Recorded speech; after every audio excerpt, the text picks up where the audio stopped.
Thank you to organizers. Well, I come from a rather different angle, as you've noticed. Well, architecture has been also the subject of my studies, and I wrote a PhD on the 19th century architectural theory. But well, when this opportunities came to speak on Art Nouveau interiors, I thought, wow, now it's my great hour. I will be researching fantastic collections, and I know exactly where to go. Well, I have to disappoint you. There are very few Art Nouveau interiors on photography survived in Moscow, and most of them are anonymous. So what I'm going to show you is an array of very beautiful architecture, very beautiful details, decorations, interior, and what the previous speaker also touched on interconnection of paintings and architecture and art and interior. That's very much present also in my talk. But well, let's depart. So we are in Moscow. And when photography was first invented by Talbot and Daguerre, the first practitioners of the new art came, as they had to, from other fields. Daguerre was Europe's great exponent of the diorama, which anticipated the spectacular illusions of cinema. Talbot came from a class that cultivated science at the highest level and was familiar with great pictures. Who knows the origins of age of the enigmatic Russian photographers of the Art Nouveau architecture I'm about to show you in a moment, whose visits to Moscow caused no excitement, not even a line in the newspapers. Among the first photographers were businessmen and inventors. Others had trained in disciplines upon which the new medium dramatically improved. Naturally, many came from the mother of art, of painting.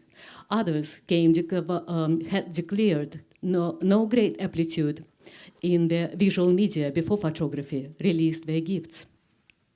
Those are all among the splendid figures met, if sometimes only briefly, in this paper. Researching photography for a number of years, I came across to very little or none Art Nouveau interiors. Photography and architectural photography by 1900 remained hospitable to talents from elsewhere, but the decade of Art Nouveau is arguably more like photography's earliest than any in between. It hides treasures. You will not be exposed to the great photographic names in this paper, but to the great architecture.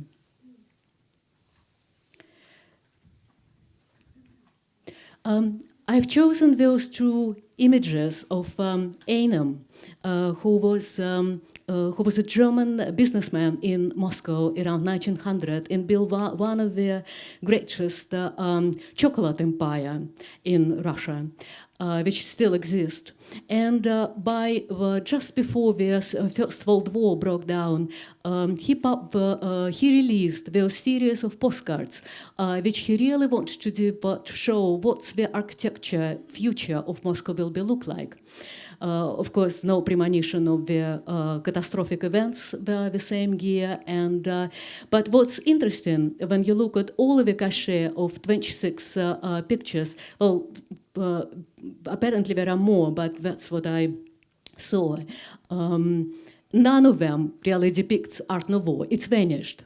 So you have all of those really utopian visions of how Moscow connects with other cities, how infrastructure improved, how Art Deco arrives, but the previous, really, the 2 decades, it's been erased. But I'll stay here for a second. A very recognizable language of Art Nouveau goes beyond the national. Unlike Belgium or France, the formation of Art Nouveau in Russia had no predilection or had not followed up certain socio-historical and theoretical postulates in defense of a new style. There are no enthusiasts like William Morris, who is an artist and a right socialist and an owner of business, put his energy on the altar of a new style. Henri van der Velde architecture and artistic concepts have been favorably received by some of the new styles Russian admirer. And the group World of Art was one of them. They had been fed by and supported the new movement. Yet it was backed up by the moral concepts expressed by the late work of Leo Tolstoy, who directed his word against any kind of aesthetics and saw a lot of evil in any spiritual expression except the religious and pious ones. A great deal of discussions around Tolstoy watches art is a characteristic that reflects the moods in Russia around that time.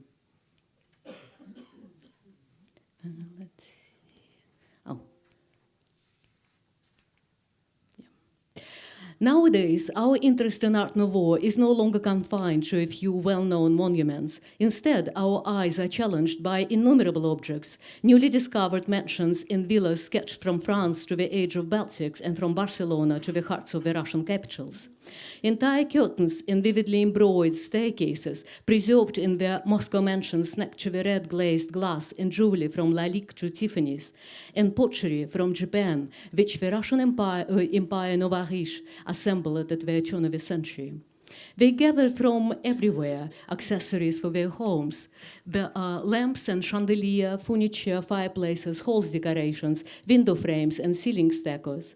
But they also insisted on continuity and harmony between interior and exterior, often commissioned the same architect to do both. Some of them found rather poignantly in the photographs of the great. The decentering of Russian Art Nouveau all away from European Art Nouveau to a wider realm had led to a dump burst in our study of the local craftsmanship and artistry. The neo-Russian style had an independent character. Let me just arrive where I want to be. I'll come back to all of this, just, yeah. And, yes.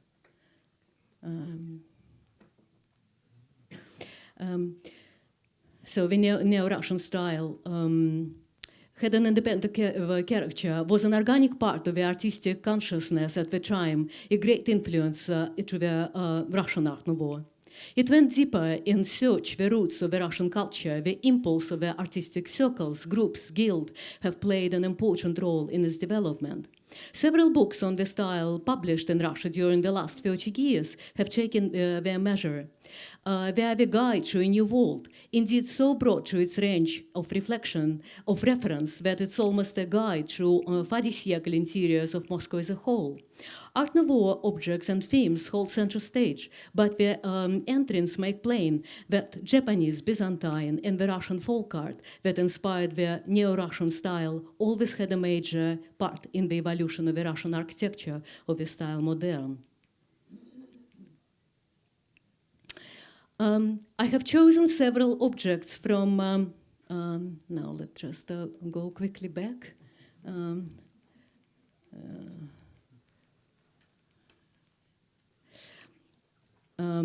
From the top ranks of the 1900 Moscow Art Nouveau architecture, all of them suggest fresh approaches to every aspect of Art Nouveau. The wide breadth of their architect's vision is reflected in this selection. It also includes a photographic cachet that plot their sides, and to look at those photographs is to make out the contour of an Art Nouveau world of Moscow. It is a triumph of artistic imagination and intellectual generosity. It takes us into the world of visual messages, all the more effective for being mute. It draws attention to the small group of architects that pressed in around Art Nouveau variety, spurring a frenetic search for the visual and material aspects of the style. As those remarkable interiors make clear, the Moscow architects like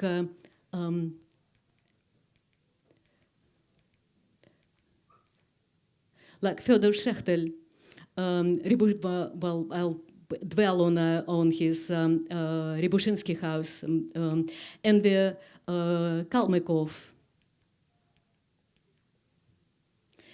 Goncharov, Eriksson,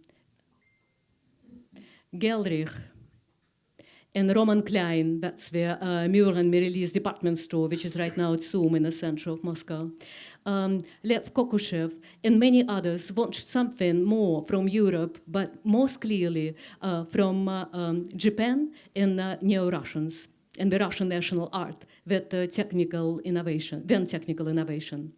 They thought that they discern an entire way of life, more passionate, more devoted to nature, more in line with their own nations of the consoling purpose of art, in a world of suffering, injustice, and commercialism.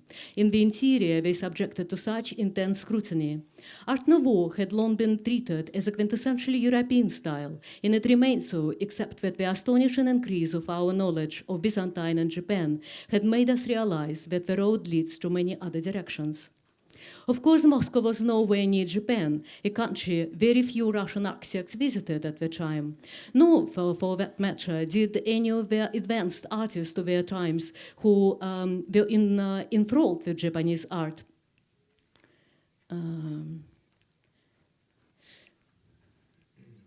Yes, like Mikhail Vrubel and Borisov Musatov, Konstantin Somov, Korovin, Golovin, Kuzma Petrov-Vodkin.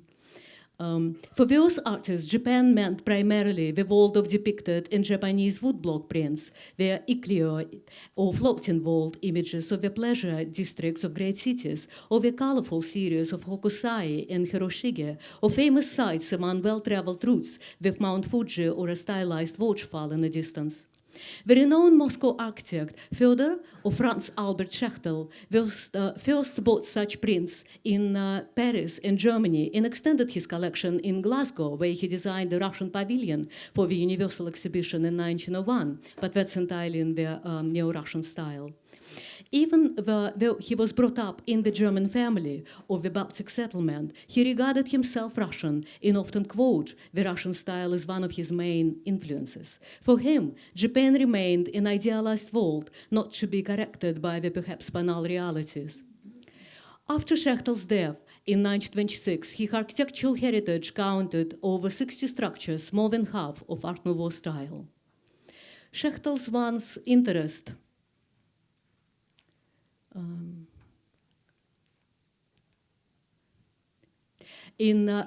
was the artistic heritage of the World of Arts group and his friendship with its leading exponents, the artists Mikhail Vrubel and Viktor Borisov Musatov. The mosaics in this Rybushinsky house is made by Vrubel, and they collaborated on 3 other projects, and for interiors and exteriors, and in a second I'll show it to you. Like in the rest of World of Art circle that followed the European trends in art and architecture, Vrubel and Musatov took the new movement as a reaction against the Slavish initiation of past style mass-produced during the great part of the 19th century, and against the fashion for an excessive overloading of interiors with unnecessary furniture and ornaments, often of indifferent quality and design. The Art Nouveau thus aimed to invent new forms, a truly revolutionary proposal for certain styles of a classical type that has been considered unchangeable, to stimulate aesthetic sensibilities beyond the bounds of Everett formula, and to encourage the conception and realization of an organic unity in design.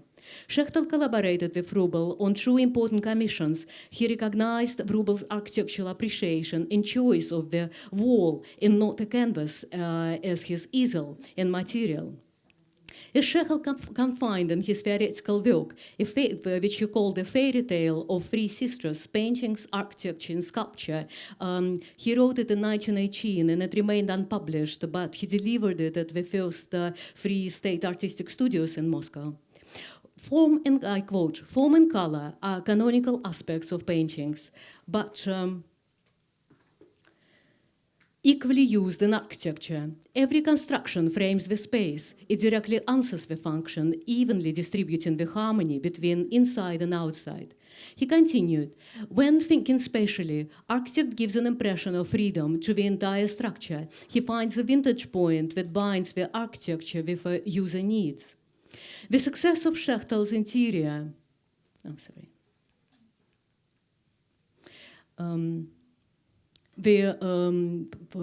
panno, the frescoes is made by Borisov Musatov, another collaborator of Shechtel from the group of World of Art. The success of Shechtel's interior is also a result of the harmony between the interior architecture, the furniture, and the art used in its decoration. The predominant color of that's his portrait, sorry. No, Shechtel. The predominant color of the entrance hall in the Rybushinsky house is green, whilst the sitting room is in rust. The color appears in all the different facets of the decoration, from the floor covering to the curtains, from the stained glass to the individual objects. The ceiling is cream white, speckled with tiny, pointillist flecks of brown. One can feel that the whole house is imbued with nature, not only in the garden, visible from the windows, but also in the flowered nook of the veranda and the cabinet-sized piano. I wonder if I have a piano. Well, but you will imagine that. From the piano, which fills the ground floor with music. The central bow window has been modeled with a delicacy and finesse of cabinet maker. This is one of the most beautiful and an original building of a Moscow Art Nouveau style, and was no doubt inspired by the example of Victor Horta, and it was completed in 1902. Another good example of Shechtel merging the inside and outside parts into the unison is the complete facade in the interior of the Yaroslavl railway station in Moscow, commissioned by Sava Mamontov in early 1900s. The major undertaking is a clear indication of a new direction of Shechtel's work. His departure from an over-lyrical form is clearly shown. A city at the peak of its industrial growth, Moscow was early set on building railway network. Sadly, Mamontov's cultural philanthropy was not to last. For in 1899, the impresario was arrested and tried for embezzling funds during the construction of the Moscow-Yaroslavl railway, for which Shechtel was an architect for the two terminuses. If Mamontov's demise sounded the death knell for various cultural initiatives in Moscow and St. Petersburg, others hit full stride as the 20th century dawned. Leading their way was the Moscow Art Theatre, which has been conceived by the director Konstantin Stanislavsky and the critic and playwright Vladimir Nemirovich Danchenko during a legendary 18-hour lunch that lasted from 2 o'clock in the afternoon on June 22nd, 1897, until 8 o'clock the next morning. It was the theatre staging of works by Chekhov starting with a seagull in 1898 that established its reputation as Russia's most innovative and risk-taking theatrical space. Adopting the seagull and its emblem, executed in Art Nouveau style, the company became the prime breeding ground for Stanislavsky's famous techniques, later known as method acting, which required the total immersion of an actor in his or her role. In 1901, the leaders of the Moscow Art Theatre commissioned Fyodor Shechtel to undertake the complete restoration of an old theatre in the heart of Moscow, next to the Kremlin. They incorporated the latest lighting equipment, and from 1902 became the sensational revolutionary stage in company's permanent home. The theatre's forward-looking aspirations were expressed by a striking modernist bas-relief by the brilliant young sculptor Anna Golubkina, the top one of its stage designer. With its state-of-the-art facilities, starting raw and emotive performances, and young audiences hungry for visual and dramatic stimulations, the Moscow Art Theatre left with its other theatre companies in the shade. However, both Stanislavsky and Shechtel shared the characteristics of theatre in qualities. The curves of the interior are gentle, and we see for the first time the decoration, which was to be typical of this late period. Much of the ornamental sculpture is replaced by floral and geometric motifs in rare inland woods and repeated in horizontal or vertical strips in a carefully conceived rhythm. The rare wood is placed to create dramatic contrast, dark light, wood, stone, furniture, hardware. He distinguished in architecture, Schachtel distinguished in architecture, is one who loves art, who creates magic which gives a meaning to life. Art Nouveau is modern, it was called, and named for modernity, novelty, innovation and style, vision and detail. But it was meant to please the eyes of the riches, and therefore Moscow architects were busy designing the lovely mansions in the heart of the city. It is often said that Schachtel's Art Nouveau interiors are hidden from the people. By the 1990s, however, it had become a pilgrimage site for the Russian and foreign audience, who knew of him from his inclusion in the Glasgow Art Fair, but not the legend of his life or reproductions of his work. Schachtel decorated the lifestyle of the richest, but died in poverty. Not long before he died, he sent his statement to Ivan Sitin, one of the richest persons in pre-revolutionary Russia and his patron, publisher, and an art patron. The letter ended, "I used to design for all the riches of Moscow, Morozovs, Rybushinsky, Van der Vis, and ended up with nothing. Silly life, but pure." Thank you.